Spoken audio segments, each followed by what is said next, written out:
আমরা জানি যে একটা লেখকের মাধ্যমে দেশের পরিবর্তন আসে, মানুষের মধ্যে সুন্দর প্রভাব ফেলে, তাই না?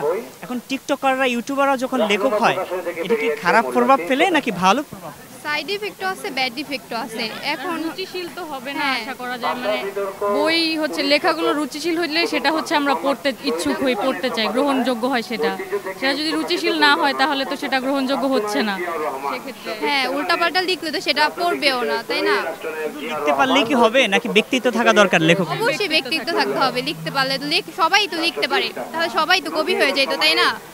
তাহলে এত বড় বড় কবি রবীন্দ্রনাথ ঠাকুর, কাজী নজরুল ইসলাম এরকম তো নাম হতো না, সবারই নাম হইতো, টিকটকারদেরও নাম হতো। এই জন্যই সবার লেখা তো আর পড়া যাবে না।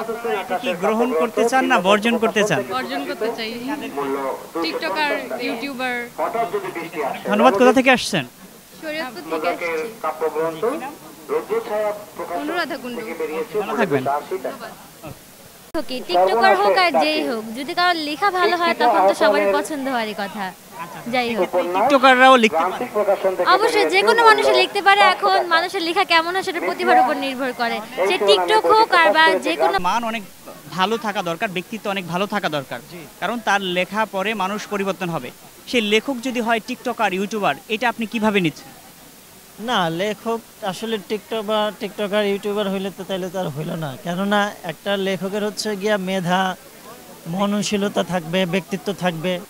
তার লেখার উপর ভিত্তি করে আমরা যারা সমাজে আছি, সাধারণ পাঠক, তারা হচ্ছে গিয়ে আমাদের মেধা মননশীলতার উন্নয়ন ঘটাবো।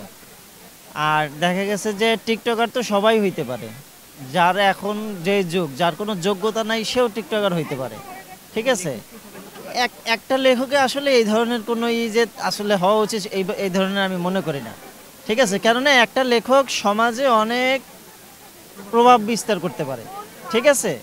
দেখা গেছে যে তার যে ব্যক্তিত্ব ওইটা অনেকে ফলো করে, ঠিক আছে? এখন উনি যদি দেখা গেছে যে টিকটক করে কিংবা নেতিবাচক কোনো কাজ করে, তাহলে তো সমাজের মানুষও ওই রকম করবে। টিকটকাররা, ইউটিউবাররা যদি লেখক হয়, আপনারা কি গ্রহণ করবেন না বর্জন না, করবেন? আমার দিক থেকে আমি আসলে টিকটক জিনিসটা আমি পছন্দ করি না, ঠিক আছে? আমার দিক থেকে এখন সবার তো আর একরকম না, এখন অন্যান্য সবাই তার নিজস্ব ব্যক্তিগত দিক থেকে দেখতে পারে, এখন কিন্তু আমি আসলে নিজস্ব ব্যক্তিগত দিক থেকে পছন্দ করি না। অনেক ধন্যবাদ আপনাকে। ঠিক আছে, ওকে। এবং তাকে সবাই শ্রদ্ধার দৃষ্টিতে দেখে এবং আমাদের শ্রদ্ধার দৃষ্টিতে রাখি, কারণ তার লেখা পড়ে একজন লেখকের লেখার মাধ্যমে দেশ, সংস্কৃতি সবকিছু পরিবর্তন হওয়া সম্ভব। কিন্তু গত বছর এবং এবছর আমরা দেখলাম টিকটকাররা লেখক হচ্ছে, ইউটিউবাররা লেখক হচ্ছে, তাতে কি লেখকের মান নষ্ট হচ্ছে কেন? এতে আমাদের দেশের যে অরিজিনাল যে মানটা ছিল, লেখনির যে মান, যারা মেধা সম্পন্ন লোক, তাদের তাদের অবমূল্যায়ন হচ্ছে। টিকটকরা যারা করে তাদের কিন্তু ওই মেধা ধারণ করে না। মেধার দরকার, মেধাভিত্তিক সমাজ প্রতিষ্ঠা করা দরকার, সৎ এবং মেধাভিত্তিক। সেক্ষেত্রে লেখক কেমন হওয়া উচিত, তার ব্যক্তিত্ব কেমন থাকা উচিত? একজন লেখক তার লেখনী দ্বারা সমাজকে প্রভাবিত করবে, সমাজকে পরিবর্তন করবে, রাষ্ট্রের পরিবর্তন আসবে তার লেখনীর মাধ্যমে। লেখনী মানে তার মেধা হতে হবে, মেধা ছাড়া তো সম্ভব না। টিকটক তো আর মেধা দেয়া না। তাহলে আমরা কি এদেরকে বর্জন করব না গ্রহণ করব?